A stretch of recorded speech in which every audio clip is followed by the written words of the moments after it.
The introduction scene says, Export Controls, a quick start guide, U.S. Department of Commerce, Bureau of Industry and Security. The next scene is an office of a male character sitting at the desk with a computer. I have to ship something to my friend in the UK, and I don't know where to start. The scene changes to a female character with a whiteboard that says U.S. Export Controls, Bureau of Industry and Security written on the whiteboard. The female character's dialogue is transcribed onto the whiteboard.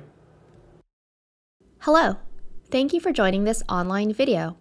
In this session, I'm going to answer your questions about U.S. export controls. How do I know if I need an export license? Before determining your export license requirements, it's important to know which agency has jurisdiction over your export. BIS has jurisdiction over the vast majority of commercial items and some military items. The Directorate of Defense Trade Controls has jurisdiction over sensitive defense articles and all defense services. The Office of Foreign Assets Control has jurisdiction over economic and trade sanctions. This video is intended to help you understand what you need to know about items subject to the Bureau of Industry and Security's jurisdiction. BIS administers the Export Administration Regulations, also known as the EAR. Once you know that your item is subject to the EAR, the next step is to determine the Export Control Classification Number, or ECCN, of your item. Is it difficult to determine the ECCN? It varies. You may need to have detailed product specifications. Images of a stack of books and a whiteboard with technical information appear on the screen as examples of detailed product specifications. There are 3 ways to determine your ECCN. First, you can ask the manufacturer what the classification of the item is. Second, you can self-classify by reading through the Commerce Control List. Third, you can request BIS to classify the item for you. Once you know your ECCN, you can determine most of your export obligations.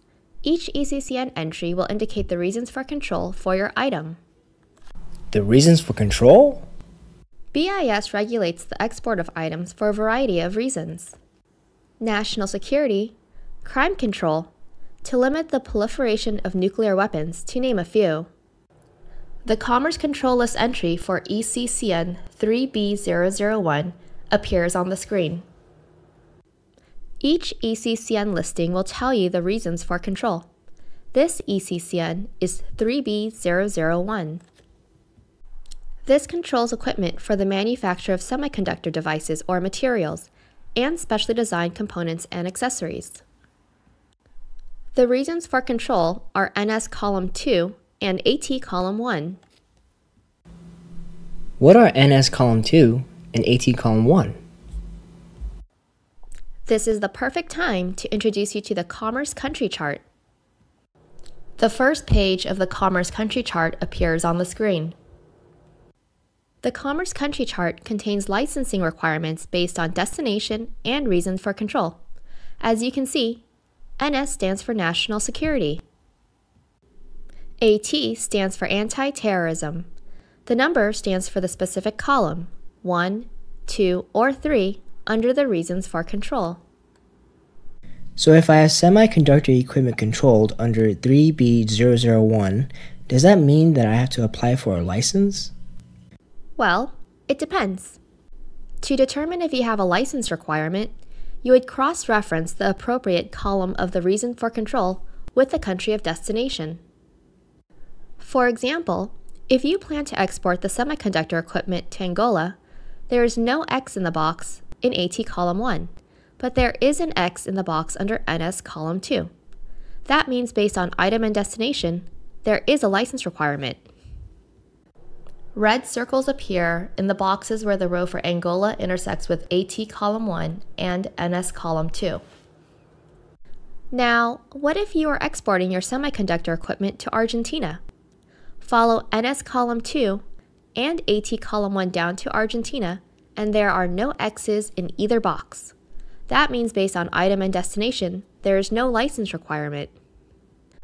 Red circles appear in the boxes where the row for Argentina intersects with AT Column 1 and NS Column 2. There seems to be a lot of X's. I guess I'll be applying for a lot of licenses. Not necessarily.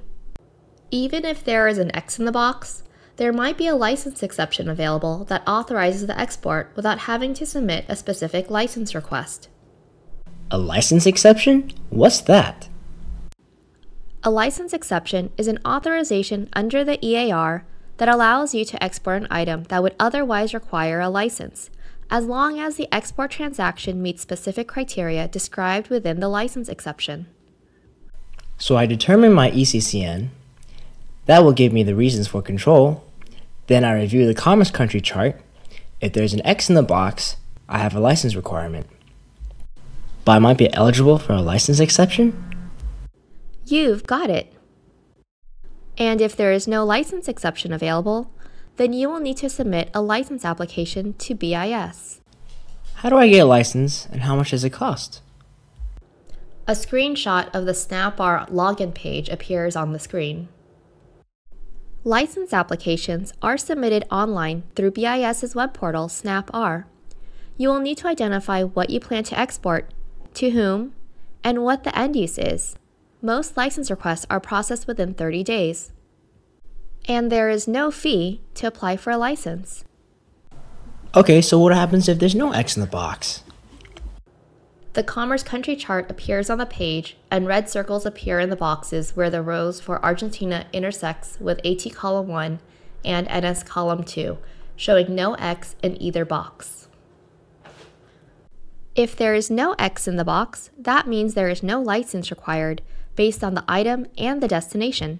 However, there could still be a license requirement based on the end user or the end use. Like no Acme anvils going to Wile E. Coyote? That's a fair analogy. A screenshot of the consolidated screening list search engine appears on the screen.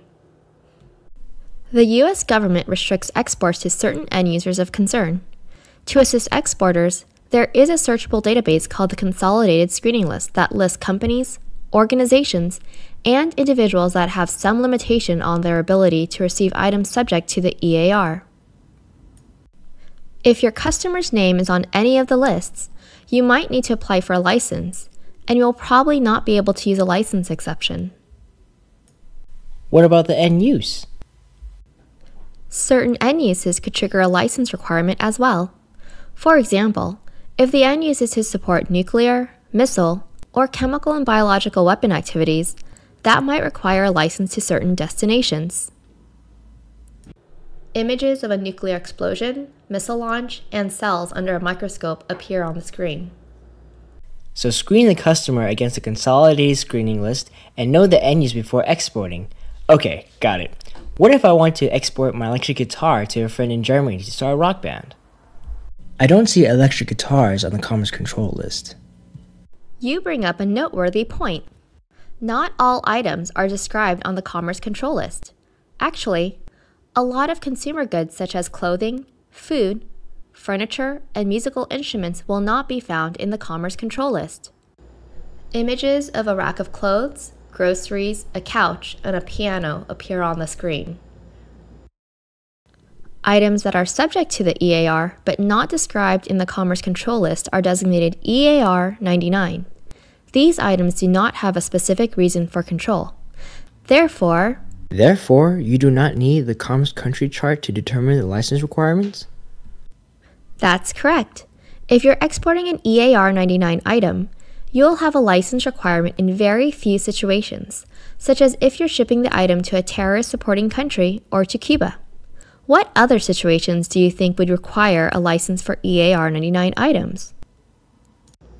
Images of a car, a bottle of wine, a television set, and maps of North Korea, Syria, and Cuba appear on the screen. The end user and the end use? You are absolutely right.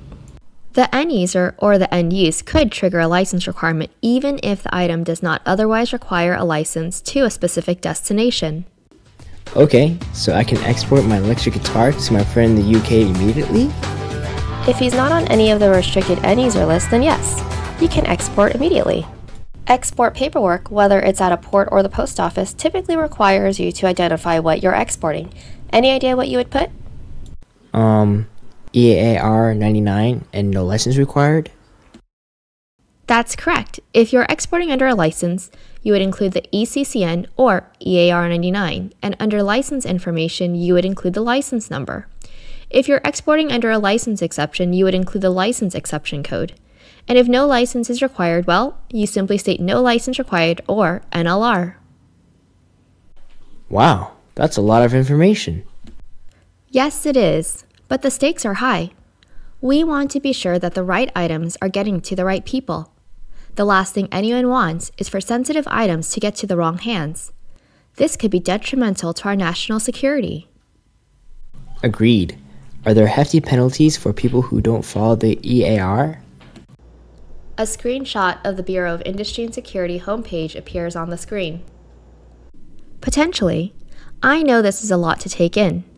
BIS has a website loaded with detailed information, and we also have counselors available to help you work through any questions you might have. Got it. What's the website and how do I reach the counselors? The BIS website is www.bis.doc.gov. Export counselors are available in Washington, D.C. and California to answer your questions as well. Thank you for watching this online video and happy exporting. The last scene says U.S. Department of Commerce Bureau of Industry and Security with website www.bis.doc.gov. The following phone numbers are listed on the screen: Washington, D.C. 202-482-4811, Irvine, California 949-660-0144, and the enforcement hotline 1-800-424-2980.